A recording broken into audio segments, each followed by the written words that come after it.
At 3 a.m., my phone rang. On the screen, one word appeared: Kremlin. On the other end, Vladimir Putin himself, speaking to me, not as a rival, not as a leader, but as a man with a problem he could not solve. And that problem was Africa rising without permission. My name is Ibrahim Traoré, and what I'm about to reveal is not a story. It's a turning point. One conversation behind closed doors rewrote Russia's entire strategy in Africa, and today I will expose it. 3 weeks ago, at exactly 3:17 a.m. West African time, my secure satellite phone rang. The caller ID showed 4 letters: Kremlin. On the other end was Vladimir Putin himself, speaking in flawless French, a language he rarely uses in diplomatic calls. "President Traoré," he said, and in his voice I heard something I had never heard from any world leader before: genuine concern mixed with respect. That 47-minute conversation revealed something that even shocked me. The master strategist who outmaneuvered NATO, checkmated the West in Syria, and turned global energy into a political weapon was calling a 35-year-old African revolutionary at 3 a.m. because he had a problem he couldn't solve. That problem? Me. Stay with me, because what happened in that call explains why the Kremlin is now studying every move we make in Burkina Faso, and why Putin admitted something about Africa that will change how you see global power forever. You need to understand what we had been doing that got Moscow's attention. 6 months earlier, something unprecedented happened in West Africa. For the first time in 60 years, 3 African countries, Burkina Faso, Mali, and Niger, simultaneously expelled foreign military bases and formed their own defense alliance without asking permission from any world power. But here's what made it extraordinary. We didn't replace French bases with Russian ones. We didn't swap Western dependency for Eastern dependency. We created something entirely new: genuine African sovereignty, backed by African resources and African decision-making. Putin had watched this unfold with a mix of admiration and confusion. For 20 years his Africa strategy had been predictable: wait for frustration with the West, then offer Russian alternatives, weapons, advisors, protection, always with Russian control. But we weren't following that script. We were writing our own. The breaking point came when we announced something that sent shockwaves through Moscow's Africa policy establishment. Burkina Faso would begin processing its own gold instead of exporting raw ore to foreign refineries. Do you understand what that means? For decades, Africa sold raw gold for roughly $60 per gram. Foreign companies processed it and sold it back for $200 per gram. We kept the $140 difference. That's not just economics, that's revolution. But what truly alarmed the Kremlin was what happened next. Instead of asking Russia, China, or the West for technology and expertise to build processing facilities, we partnered with African American engineers and investors who understood both advanced systems and African realities. That's when Putin realized he wasn't watching another military coup or standard economic reform. He was watching the emergence of a new model of independence that didn't need Russian partnership, Russian weapons, or Russian anything. And that terrified him. According to sources inside Russian intelligence, Putin had been receiving daily briefings on our activities for 3 months. Their analysts couldn't make sense of how a landlocked, resource-limited country was implementing strategies even Russia struggled to execute. We expelled foreign influence without creating vacuums. We built regional alliances without triggering international backlash. We attracted investment without accepting dependency. Most puzzling to them was our partnership with African Americans. At first, they dismissed those ties as symbolic. They were catastrophically wrong. when Dr. Marcus Johnson, an African-American software engineer, helped design telecommunications systems more secure than Russian alternatives, when Dr. Kwesi Williams, a renewable energy expert, helped us achieve energy independence Russia hadn't managed in some of its own regions, when Dr. Michael Thompson, a cardiovascular surgeon, helped create medical training programs that drew students from across Africa, Moscow took notice. Those students might otherwise have gone to Moscow. The reports arriving on Putin's desk painted a new reality. African-American professionals weren't providing one-off assistance. They were building networks of expertise and investment that could make Russian influence across the continent irrelevant. 3 days before he called me, a single sentence in a briefing said it plainly. If this African-American alliance succeeds, Russia will lose Africa without a single shot being fired. Now the conversation itself. I can't play you the recording. It was classified, but every word is burned into my memory. Putin opened with what he thought was a power move. President Traore, I've followed your achievements with great interest. Russia has experience managing Western interference and building sovereignty. Perhaps we should discuss how our experience could accelerate your success. I heard the expectation in his voice, the same offer dozen leaders had received, Russian support in exchange for Russian influence. My response wasn't what he expected. Mr. Putin, I said, with respect, Russia has been in Africa for 20 years and is still fighting for influence with France and America. We've been truly independent for 18 months and are achieving results your experts said were impossible. Perhaps you should be asking what Russia can learn from Africa. There was a silence of 37 seconds, I counted. When Putin spoke again, the patronizing confidence was gone, replaced by something I'd never heard before, genuine curiosity. President Traore, he said slowly, what exactly are you building in Africa? That question opened a conversation that revealed more about global power dynamics than any summit or intelligence brief ever could. For the next 20 minutes, I explained what no African leader had ever explained to a great power. We weren't trying to replace one dependency with another. We were creating something new. I told him that for centuries Africa had been told it needed foreign expertise, investment, and protection to succeed. But we discovered a revolutionary truth. When Africans work with African Americans who understand both advanced systems and African conditions, we build solutions better than what foreign powers offer. I described telecommunications networks more secure and affordable than Chinese or European alternatives, renewable energy projects more efficient than available Russian technology and more sustainable than some Western models, and medical programs that combine cutting-edge innovation with African healing traditions, programs attracting students from across the continent. The crucial difference, I told him, is that African Americans weren't trying to control us. They were trying to come home. That changes everything.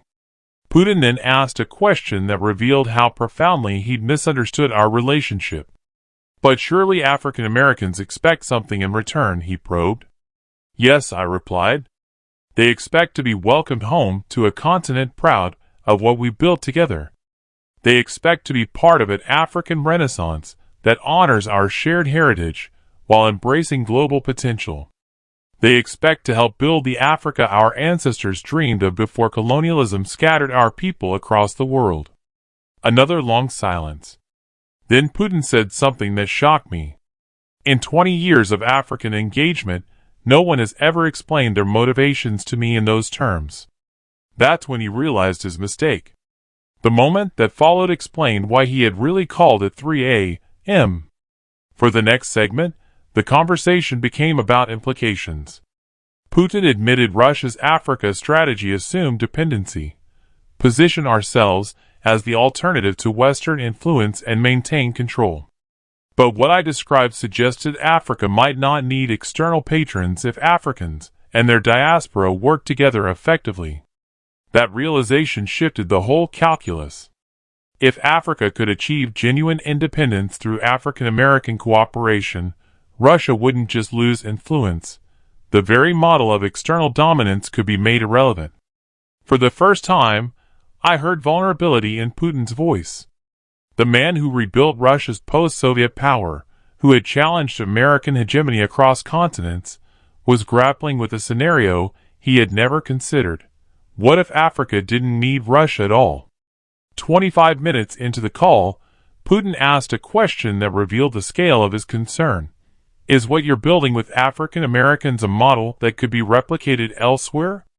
He was asking whether scattered peoples could reunite across borders to create cultural and economic power centers that made great power influence irrelevant.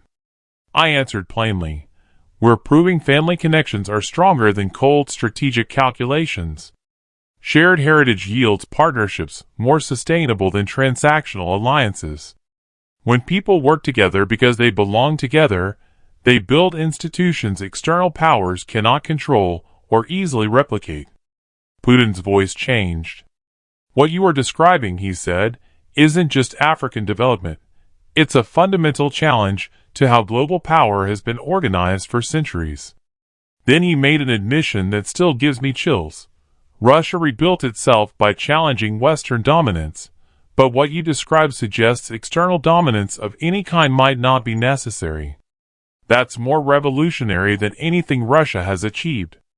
The most significant moment came when he asked the hard question, what would it take for Russia to be a genuine partner in what you're building rather than another power seeking influence?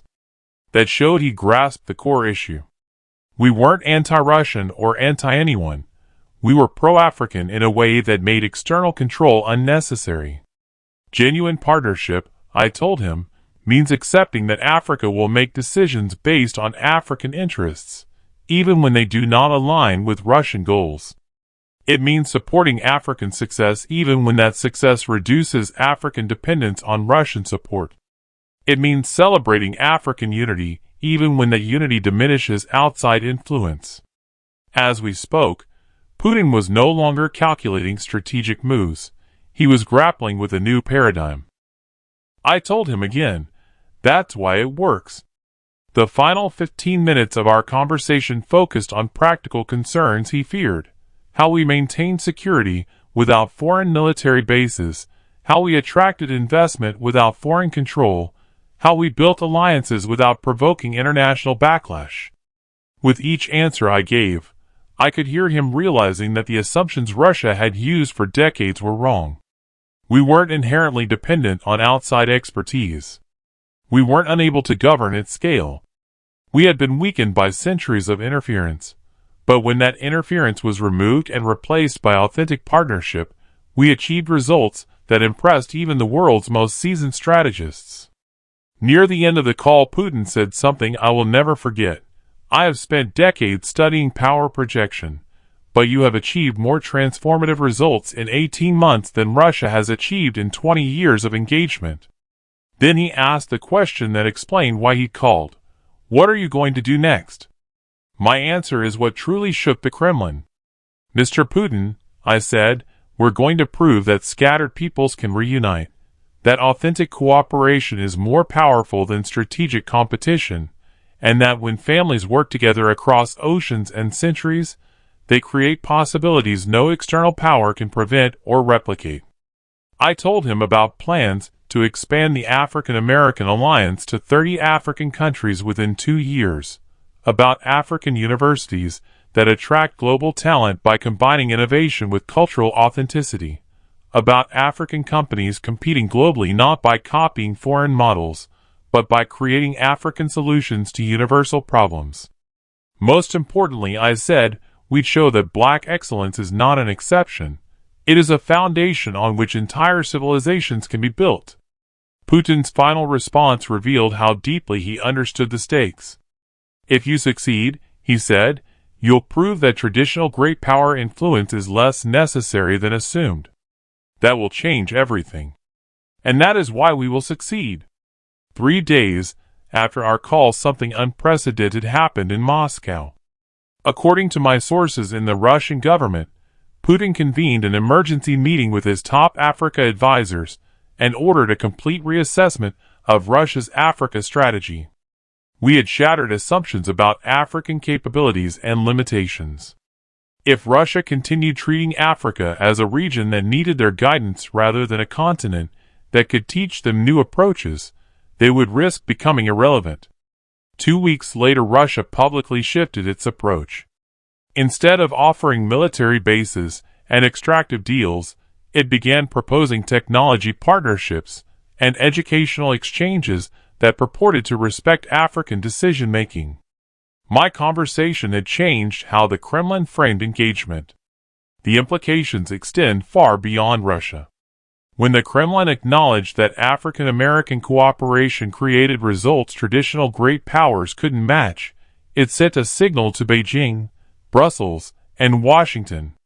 Chinese officials began studying our model to understand why huge investments sometimes produced less influence than smaller, culturally rooted partnerships. European leaders faced the reality that historical ties matter less than family bonds connecting Africans and African Americans. American policymakers began to see that their most powerful tool might not be bases or pressure, but the success of African Americans, who choose to build bridges rather than compete for influence. This moment will determine whether Africa fulfills its potential or continues accepting limits others impose. Putin called it 3Am because he saw what many ignore. We are not building another regional rival. We are proving that authentic unity makes old power gains irrelevant. When 50 million African Americans with $1.6 trillion in economic power reconnect with 1.3 billion Africans, we unlock possibilities that terrify those who profit from our division. Putin's call proved it. Even the sharpest strategists recognize we're already succeeding.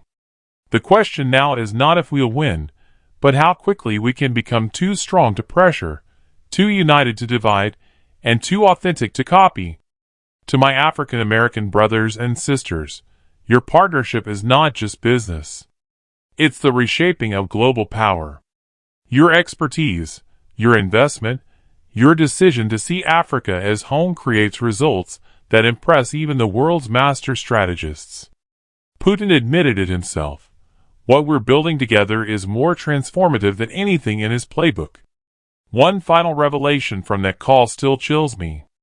Just before hanging up, Putin said, "I have built my career believing power comes from controlling others. Watching what you've accomplished has taught me something unexpected. Real power might come from empowering your own people." Then he added, "If Russia had authentic partnerships with its diaspora, like you have with African Americans, it might be building a different future too." That admission reveals the ultimate truth. Every scattered people watching our reunion asks if they could do the same. Every traditional power sees that influence depends on keeping people divided from their own potential. We are proving division is reversible. Separation can be healed. And when families work together across oceans and centuries, they create possibilities no external power can control or replicate. Come home, my brothers and sisters, not because Africa needs saving, but because together, we are building something even Vladimir Putin calls revolutionary. The future called at 3 a.m., and the whole world listened. If this message resonates with the possibilities you see for your life and your community, share it. This conversation is proof that when scattered people remember they were never truly divided, even the most experienced strategists must call at 3 a.m. to understand what's happening. Subscribe this channel